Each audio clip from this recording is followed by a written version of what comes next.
Pendant que Frodon et Sam gravissaient les pentes du Mont Destin, pendant que les armées de Gondor affrontaient Shiwa, les légions de Mordor au champ du Pélénor, que se passait-il dans le reste de la terre du milieu?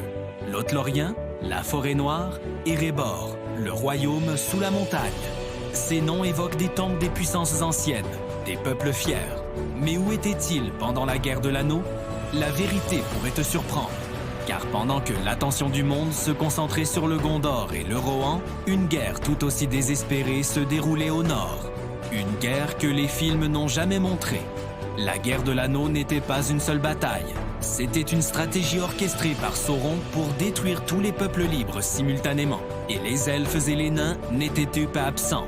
Ils combattaient pour leur survie même. Commençons par comprendre le plan de Sauron. Le Seigneur Ténébreux savait qu'une attaque concentrée uniquement sur le Gondor serait vouée à l'échec si les royaumes du Nord restaient libres d'intervenir. Alors il conçut une guerre sur deux fronts. Au sud, ses armées marcheraient sur Minas Tirith. Mais au nord, d'autres forces, tout aussi redoutables, attaqueraient les bastions elfiques et nains. L'objectif était clair, diviser pour régner, empêcher toute union des peuples libres. Dol Guldur. Cette forteresse sinistre dans la forêt noire méridionale était le quartier général des forces de Sauron au nord. Là, un serviteur de Sauron, Khamûl, le plus puissant des Nazgûl après le roi sorcier, commandait des armées d'orques, de trolls et d'orientaux. Et sa première cible fut Lothlórien. Le 10 mars de l'an 3019 du Troisième Âge, 3 jours avant que les armées du Mordor n'atteignent Minas Tirith, les forces de Dol Guldur lancèrent leur première offensive contre la forêt dorée de Galadriel. Imagine, des vagues d'orques se jetant contre les frontières de Lothlórien, tentant de franchir la rivière Anduin. Mais ils se heurtaient à quelque chose qu'ils ne comprenaient pas. Le pouvoir de Nenya, l'anneau de Galadriel. La forêt elle-même semblait combattre aux côtés des elfes. Les arbres se mouvaient, les chemins se perdaient, la lumière étoilée des elfes aveuglait les créatures de l'ombre. Aldir et les gardes des frontières repoussèrent de haut cette première vague. Mais ce n'était que le début. Le 15 mars, alors que la bataille des champs du Pélénor faisait rage au sud, Dol Guldur attaqua une deuxième fois. Plus fort, plus organisé. Les orques tentèrent de traverser l'Anduin par plusieurs points simultanément. Certains réussirent à pénétrer les lisières de la forêt. Le combat fut féroce. Les archers elfiques de Celeborn décochaient de leurs flèches avec une précision mortelle. Mais pour chaque orque qui tombait, 2 autres prenaient sa place. Galadriel elle-même dut intervenir, utilisant le pouvoir de son anneau pour protéger son royaume. Les chroniques racontent qu'une lumière blanche et terrible émana de Caras Galadon, et que les orques qui s'en approchèrent furent frappés de terreur et de folie. La troisième attaque vint le 22 mars.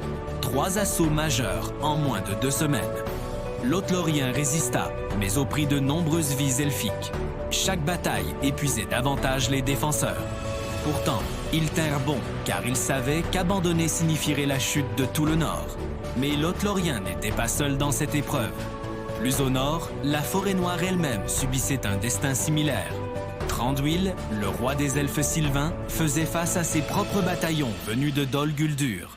Son royaume, déjà assombri par l'influence de la forteresse maléfique, fut attaqué avec violence. Les dates correspondent presque parfaitement. Pendant que Lothlórien repoussait sa première attaque, la forêt noire était également assaillie. Les orques surgissaient du sud, tentant d'envahir les cavernes où vivait le peuple de Thranduil. Legolas n'était pas là pour défendre son foyer, il chevauchait avec la communauté, mais son père et ses frères d'armes combattaient avec toute la férocité des elfes anciens. Les batailles dans la forêt noire furent particulièrement brutales.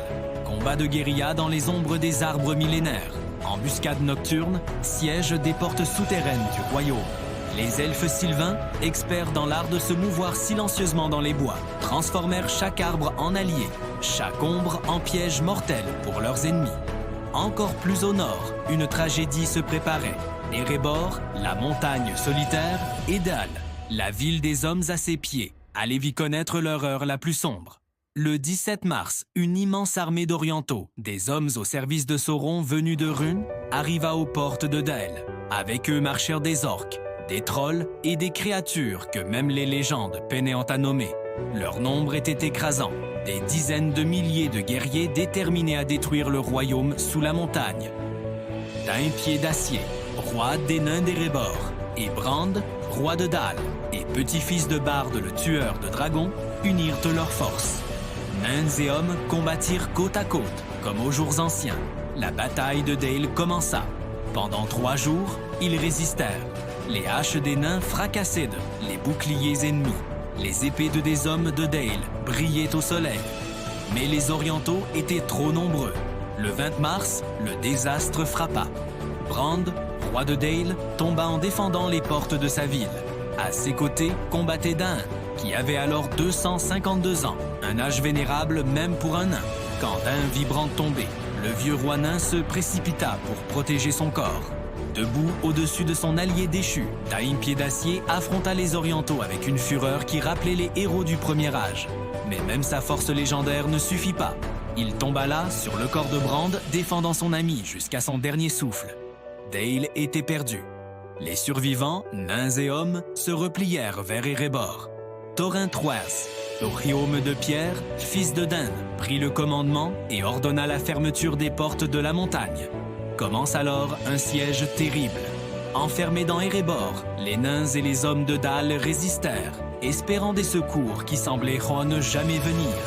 Mais le destin de la Terre du Milieu se jouait ailleurs. Le 25 mars, l'anneau unique fut détruit dans les feux du mont Destin. À cet instant précis, tout changea. Les armées de Sauron, où qu'elles soient, furent rideaux frappées de confusion et de terreur. À Dol Guldur, à Moria, devant les portes d'Erebor, les orques paniquèrent. Leur maître était tombé, et avec lui, toute leur volonté de combattre. Devant Erebor, les Orientaux, privés du soutien des orques et des créatures dieux de Sauron, commencèrent à vaciller.